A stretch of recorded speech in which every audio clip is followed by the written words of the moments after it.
د یتیم پالنه، عزتمندو یتیم پالنه د څومره ثواب لري؟ راځئ چې نن دا واورو چې دا څومره ثواب لري. یتیم پالنه ډیر زیات ثواب لري، ډیر زیات. یو حدیث کې راغلی نبی صلی الله علیه وسلم فرمایي انا وکافل الیتیم کهاتین واشاره بالسبابه والوسطى. الله اکبر. انا وکافل الیتیم فی الجنه. وی زه ای زما امته، زه او یتیم پالنه کوونکې په جنت کې به داسې یو ځای. و اشاره وکړه په دې ګوته باندې او په دې باندې، یعنې دونه فرق او زما او د دې په دغه کې به ځکه دا خو نبي دی او بیا په انبیاو کې سردار، ټول جهان ټول مخلوق کې غوره انسان دی نبي وسلم. د هغې سره به دغې درجه کې ته یو ځای. دا په څه وجه باندې؟ په دې باندې چې یتیم پالنه کې.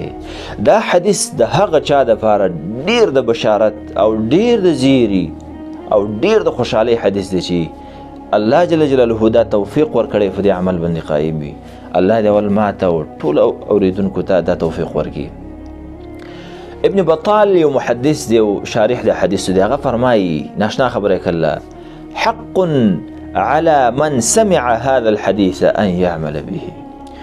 وی حق ده او لازم ده په هر هغه چا باندې چې دا حدیث واوري په دې عمل وکړي. ولې؟ ليكون رفيق النبي صلى الله عليه وسلم في الجنة.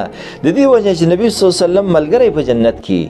بیا فرمایي د دې نه پسې لویه خبره کوي ولا منزلة في الآخرة أفضل من ذلك.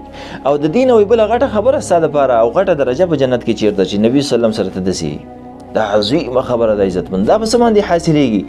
دقه یتیم پالنه کول، د هغې یو بوج اخیستل، که هغه جامه وي، که هغه د خېټې غم وي، که هغه د کور غم وي، که هغه د تعلیم غم وي، د هغه خرچه ده، د هغې حاجتونه پوره کول، د هغې دوایي کول، د هغې زړه ساتل، د هغې سره خوږې خبرې کول، هغه د خپلو بچو سره یو ځای کول، په سر یې لاس راښکل، دا کول د خپلو بچو په شانې.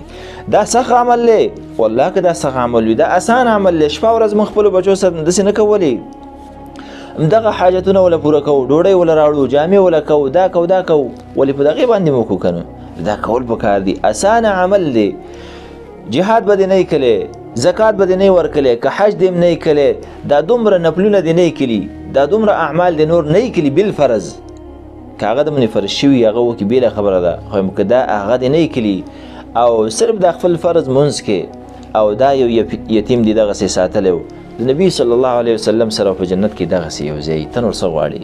جنت دې خوښ دی، جنت دې مقصد دی، د الله رضا دې مقصد دی، نبي صلی الله علیه وسلم سره یو ځای کېدل دې مقصد دی، او که بل څه دې مقصد وي. که دغه دې مقصد وي د دا عظیم اسان عمل دی په دې باندې شروع وکړه. لس یتیمانان نشي ساتلی، 15 وساته، 15 نسي، 4 وساته، 1 وساته. دا وکړه عزتمنده، کم درته نږدې هغه وکړه، د هغې نه علاوه څومره چې ورپسې وي دا کول پکار دي. او چې دا موږ ونه کړو عزتمندو، الله به ټول رانیسي، ځکه په قرآن کې سخت وعید هم په دې باب کې راغلی دی. وی کلا بل لا تکرمون الیتیم. هېڅ کله نه وی دا خلک وی دا یتیمانان عزت نه کوي، د هغې اکرام نه کوي، د هغې پالنه نه کوي. بل صورت کې فرمایي فذلک الذي يدع اليتیم. دا هغه بدبخته انسان دی کوم چې قیامت ته منکر دی، چې هغه یتیم له دیکې ورکوي، ټیلې ورکوي. واما الیتیم فلا تقهر. ای پیغمبره زما یو دا خبره واوره چې هر چې یتیم دی دا به نه رټې. دا سوچ کوئ عزتمندو.